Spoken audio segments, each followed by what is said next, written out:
Reflection में आपका स्वागत है।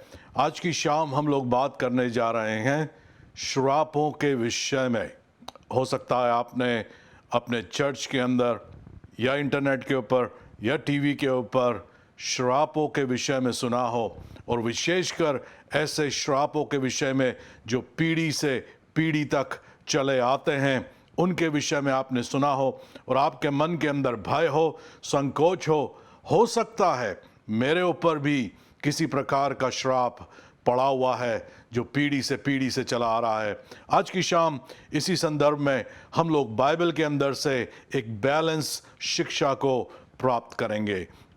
मेरी बात ध्यान से सुनिए। कई बार जो है हम लोग इस बात के ऊपर महत्व देते हैं कि आप परमेश्वर के वचन से सही शिक्षा को प्राप्त करें। हमारे एक सोसाइटी के अंदर भी, आपके जहाँ पे भी आप रहते हैं उस जगहों के अंदर, शहरों के अंदर, देश के अंदर आप देख सकते हैं कई प्रकार के लोग होते हैं। कुछ ऐसे लोग होते हैं जो हमेशा दूसरों के ऊपर निर्भर होते हैं, और कुछ ऐसे लोग होते हैं जो प्राकृतिक तौर पर शिक्षा को प्राप्त करके, पढ़ाई करके, मेहनत करके अपने जीवन के अंदर आगे बढ़ जाते हैं।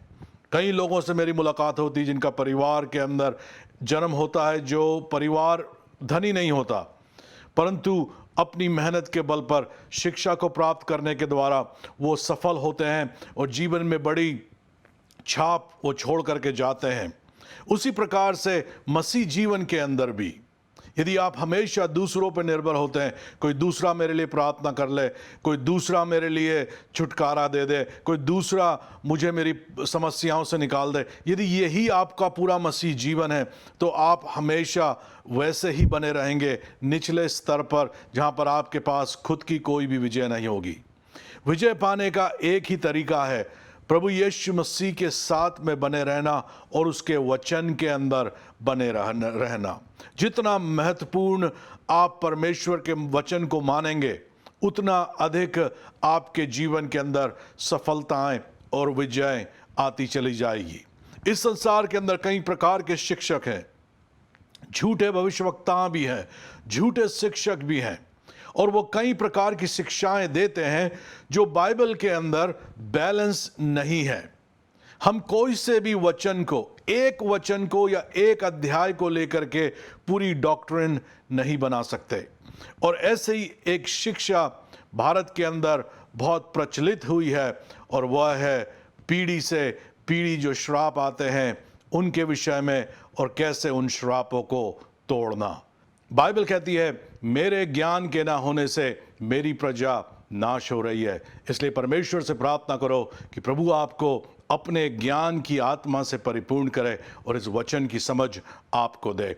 तो जैसे हम लोग बात कर रहे हैं एक पीढ़ी दर पीढ़ी श्राप के विषय में, तो कई लोग, कई शिक्षक, कई प्रभु के दास जो इस संदर्भ को, इस विषय को रखते हैं, उसके लिए 2 अध्याय बाइबल के अंदर से चुनते हैं।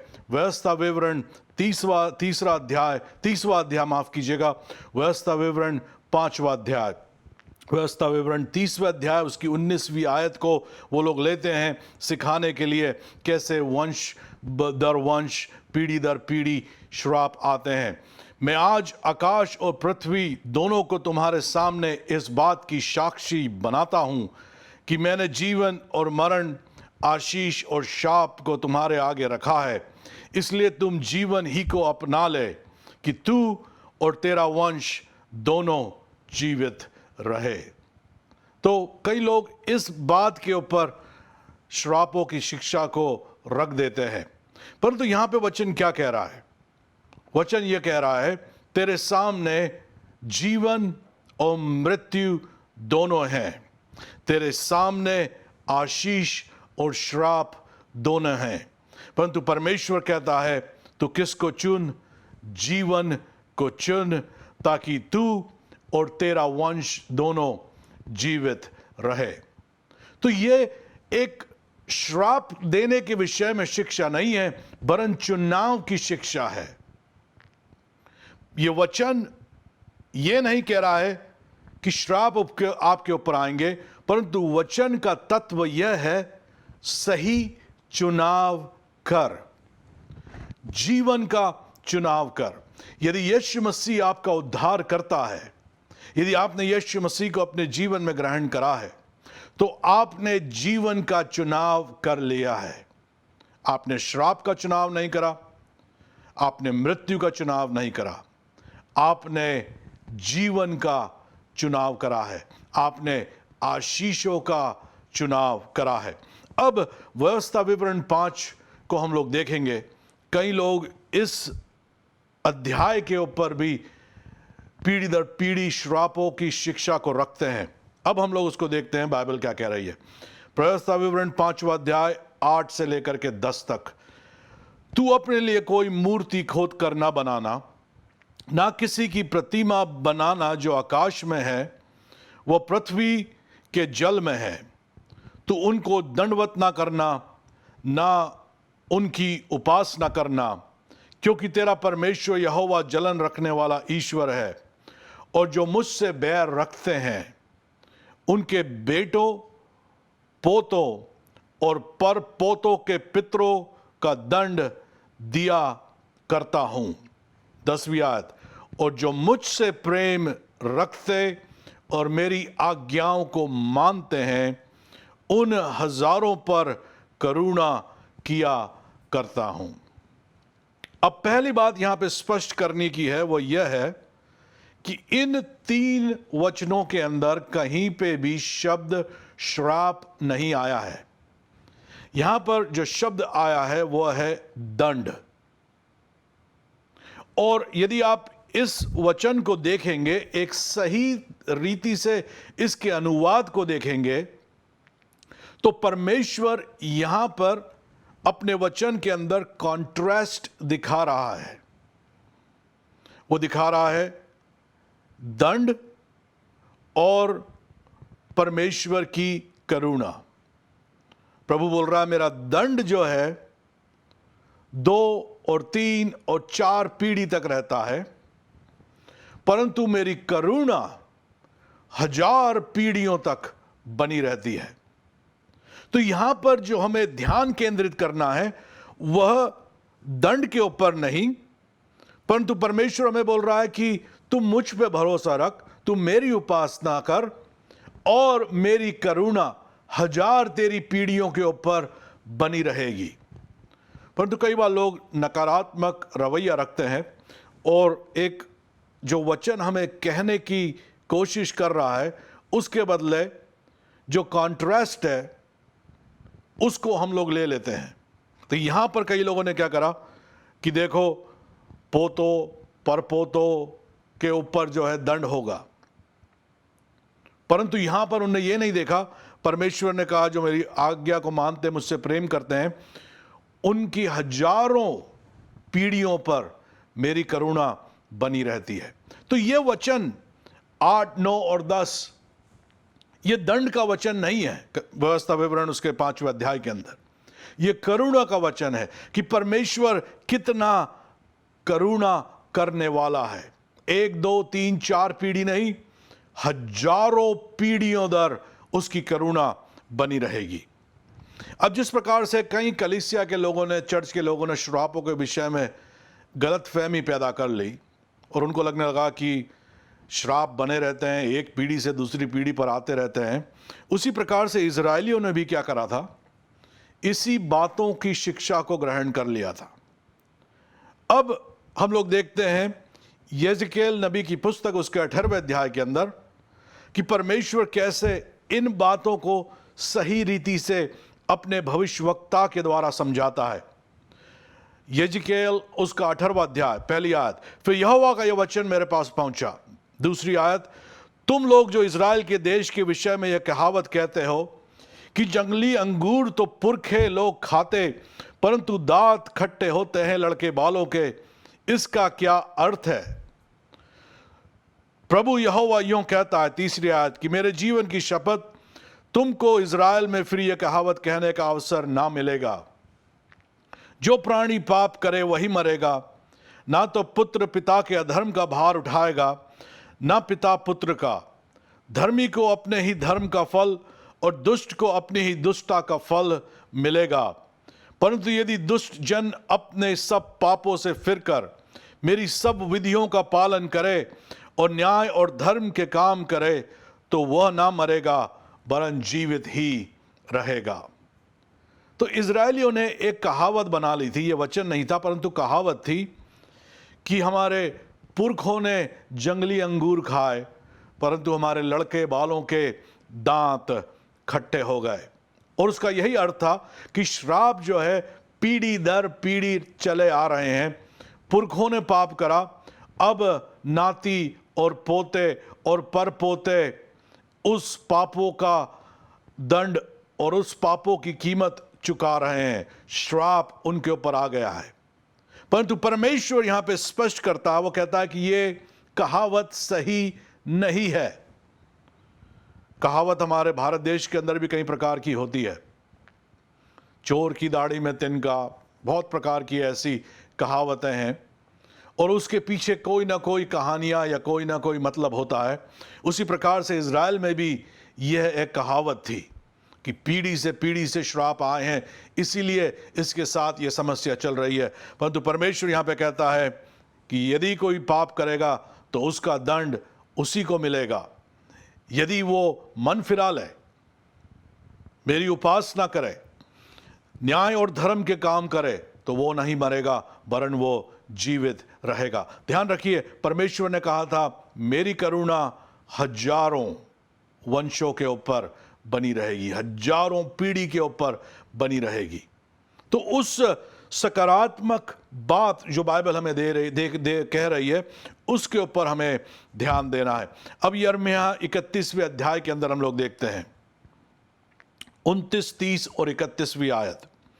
उन दोनों में वो फिर ना कहेंगे कि पुरखों ने तो जंगली दाख खाई परंतु उनके वंश के दांत खट्टे हो गए हैं। तो वही कहावत यिर्मयाह नबी भी अपने इस भविष्यवाणी के अंदर कहता है। परमेश्वर ने उससे कहा कि यह कह, क्योंकि जो कोई 30वीं आयत जंगली दाख खाए उसी के दांत खट्टे हो जाएंगे और हर एक मनुष्य अपने ही अधर्म के कारण मारा जाएगा।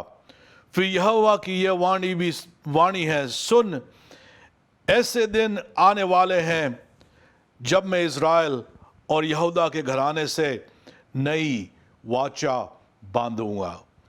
सो हमने ये जो 4 अध्यायों में से देखा बाइबल के अंदर से, यहां पर दंड के विषय में भी बात करी जा रही है परंतु परमेश्वर की करुणा और उसकी आशीष और उसके जीवन के विषय में भी बात करी जा रही है। और यजकेल और यिर्मयाह के अंदर परमेश्वर कहता है कि भले ही वो दंड हो या भले ही वो श्राप हो, परमेश्वर एक नई वाचा बांधने जा रहा है। परमेश्वर कह रहा है जीवन का चुनाव करो। अब हम लोग चलते हैं नए नियम के अंदर। यूहन्ना रचित सुसमाचार उसका 9वां अध्याय 1 से लेकर के 7 तक बाइबल इस प्रकार से कहती है, फिर जाते हुए उसने एक मनुष्य को देखा जो जन्म का अंधा था और उसके चेलों ने उससे पूछा, हे रब्बी, किसने पाप किया था कि यह अंधा जन्मा, इस मनुष्य ने या उसके माता पिता ने?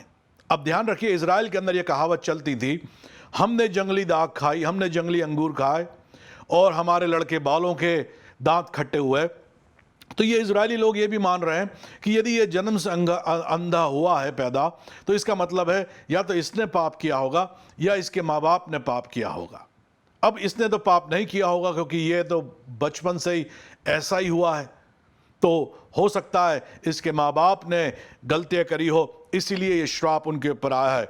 अब यीशु मसीह उनको क्या उत्तर देता? 3री आयत, यीशु ने उत्तर दिया कि ना तो इसने पाप किया था ना इसके माता पिता ने, परंतु यह इसलिए हुआ कि परमेश्वर के काम उसमें प्रकट हो। जिसने मुझे भेजा है, हमें उसका काम दिन ही दिन में करना अवश्य है। वह रात आने वाली है जिसमें कोई काम नहीं कर सकता। जब तक मैं जगत में हूं तब तक जगत की ज्योति हूं। यह कहकर उसने भूमि पर थूका और उस थूक से मिट्टी सानी और वह मिट्टी उस अंधे की आंख पर लगाकर उसने कहा, जा शियोल के कुंड में धो ले, जिसका अर्थ भेजा हुआ है। सो उसने जाकर धोया और देखता हुआ लौट आया। तो यहां पर श्राप के विषय में इन चेलों ने यीशु मसीह से प्रश्न पूछा और यीशु मसीह ने एक सटीक जवाब उनको दिया।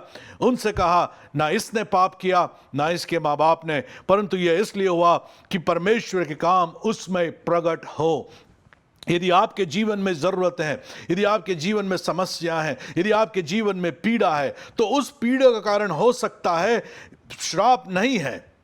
वो हो सकता है आपके जीवन में चुनाव आपने ऐसे करे हों, परंतु भले ही वो चुनाव से आया हो या कैसे भी आया हो, उन सब कामों को परमेश्वर अपनी महिमा के लिए बदल सकता है। यदि आप बीमार हैं तो परमेश्वर की ओर से आपके लिए चंगाई और स्वस्थता है। यदि आप लाचार हैं, यदि आप दुखी हैं, तो परमेश्वर की ओर से आपके लिए शांति है। ये एक अवसर आपके लिए है। आप यीशु मसीह के पास आएं, यीशु मसीह को पुकारें, वो आपकी समस्याओं से आपको छुटकारा प्रदान करेगा। ये श्राप नहीं है जो पीढ़ी दर पीढ़ी आपके जीवन के अंदर चले आ रहे हैं। कई बार क्या होता है, हम लोग गलत चुनाव करते हैं। मनुष्य के अंदर एक प्रकार का व्यवहार होता है, वो हमेशा दूसरे के ऊपर थोपता है। उसकी समस्याओं के कारण, तकलीफों के कारण ये अच्छा लगता है हम दूसरों को उसके लिए रिस्पॉन्सिबल बना दें। मैं ऐसा हूं क्योंकि मेरे पापा ऐसे थे, मेरे दादा ऐसे थे। मुझे ये बीमारी है क्योंकि मम्मी को ये बीमारी थी और मेरे दादा को बीमारी थी। हम लोग उस चुनाव को नहीं देखते जो हम लोग चुनाव को कर रहे हैं अपने जीवन के अंदर। यदि आपके पिता की मृत्यु किसी शारीरिक तकलीफ के कारण, हार्ट अटैक के कारण, ब्लड प्रेशर के कारण हुई है, तो अब आपको क्या करना है? आपको उनने गलत चुनाव करे होंगे, हो सकता है उनके खाने पीने का तरीका गलत था, तो आप भी वही चुनाव कर रहे हैं क्या कि आपका चुनाव दूसरा है? यदि आप स्वस्थ रहना चाहते हैं तो वैसा ही आपको खाना खाना पड़ेगा। यदि पापा सिगरेट पीते थे, आप भी सिगरेट पीते हैं, तो जैसे पापा गए वैसे आप भी जाएंगे। इसमें पीढ़ी दर पीढ़ी श्राप का कोई मतलब है ही नहीं। यहां पे चुनाव की बात हो रही है, परंतु हमें क्या लगता है, अच्छा लगता है किसी दूसरे के ऊपर हम लोग जिम्मेदारी थोप दें। मेरे पास सफलता नहीं है क्योंकि मैं ऐसे शहर में हूँ, मेरे माँ बाप ऐसे थे, मैं ऐसे स्कूल में गया, मैंने ऐसे कॉलेज में पढ़ाई करी, मुझे तो ये नहीं आता, मेरा जन्म इस देश के अंदर हुआ है और मैं इस प्रकार के समाज से आता हूँ। ये सब चीज़ें बदली जा सकती है यदि आप सही चुनाव करेंगे। तो सही जगहों पे देखें कहाँ आपने चुनाव करा है। जो मेरा जन्म हुआ था, हम लोग एक ऐसे धनी परिवार के अंदर हम लोग पैदा नहीं हुए, परंतु चुनाव जो मेरे माँ बाप ने मेरे लिए करे उसका फल हम लोग आज भोग रहे हैं। और उसके बाद जो मैंने चुनाव, मेरे भाई ने चुनाव करे, उसका फल हमारे परिवार के अंदर हम लोग भोग रहे हैं। हम लोग एक ऐसे परिवार के अंदर पैदा हुए जो एक साधारण परिवार था। हम लोग एक बिल्डिंग के अंदर रहते थे जहां पर 24 परिवार रहा करते थे।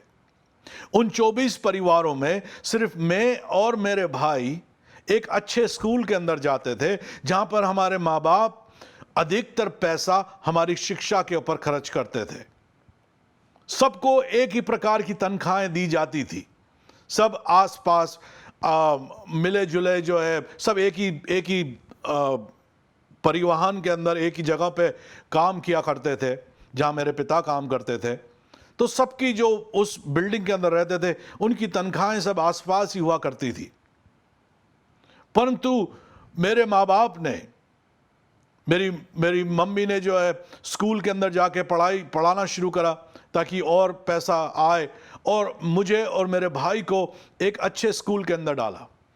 अब क्या हुआ, उनने ये चुनाव करा। उन्होंने ये नहीं कहा अरे पीढ़ी दर पीढ़ी श्राप चले आ रहे, पीढ़ी दर पीढ़ी हम लोग, हमारे परदादा भी ऐसे थे, हम भी गरीब हैं, हमारे पास भी ज़्यादा पैसा नहीं है तो ऐसे ही हमारे बच्चे भी होंगे। नहीं, उनने क्या चुनाव करा।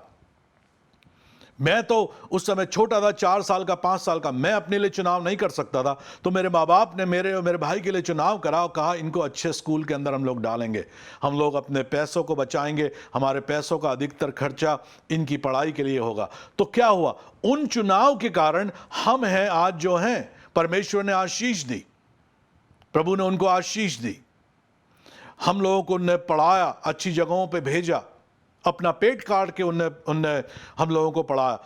उस चुनाव के कारण आज हम लोग संपन्न हैं, प्रभु की आशीष हमारे जीवन के अंदर है।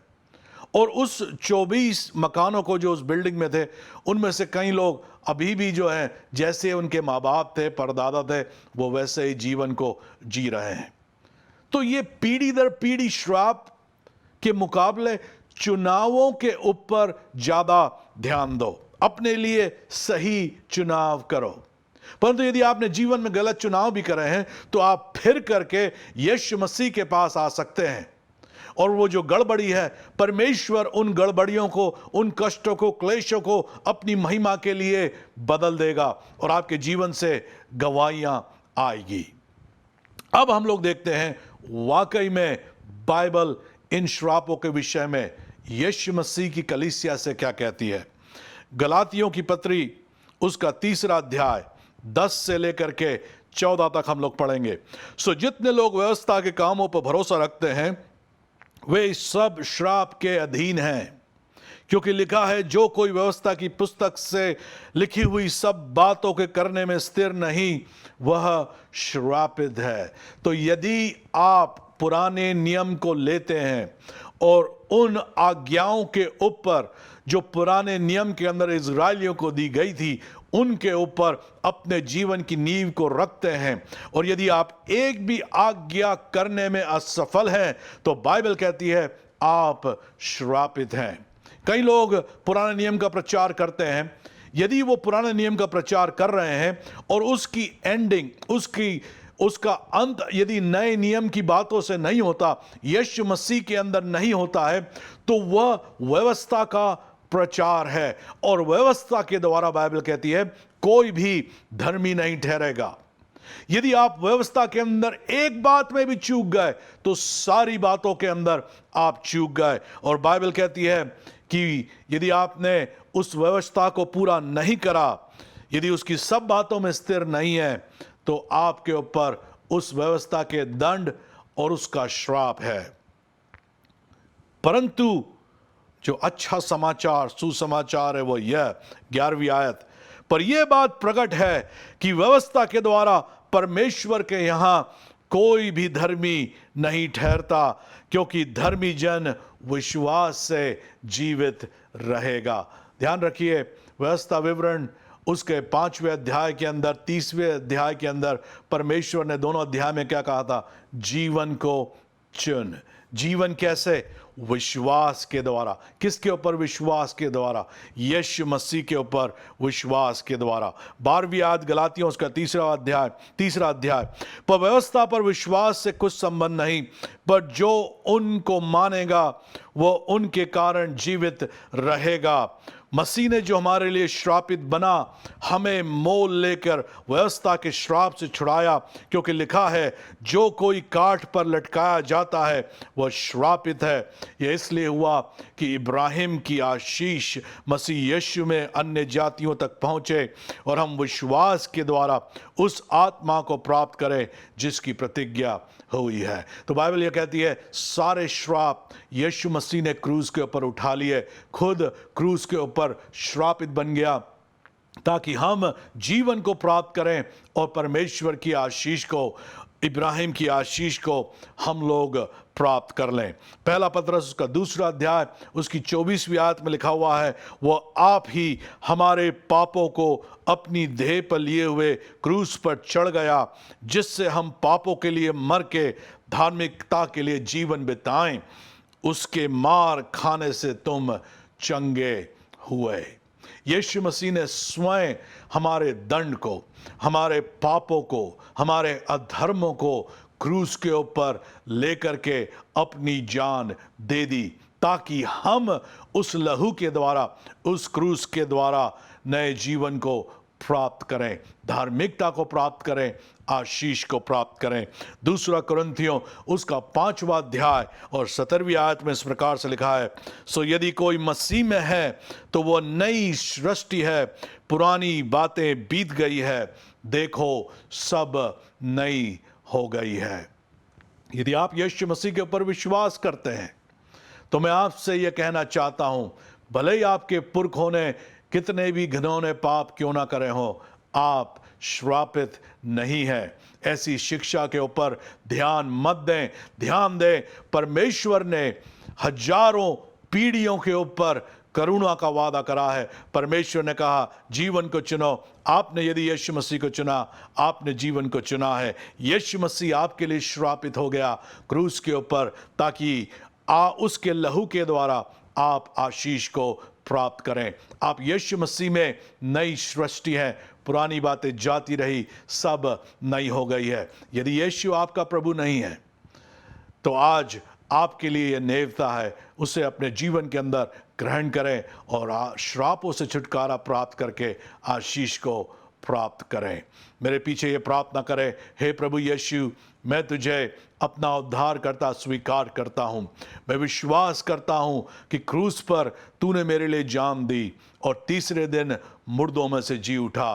प्रभु यीशु, मैं तुझे अपना प्रभु अंगीकार करता हूँ।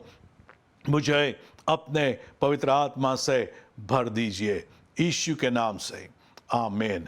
यदि आपने ये प्रार्थना करी है, यीशु मसीह आपका प्रभु है, आप नए जीवन को प्राप्त कर चुके हैं।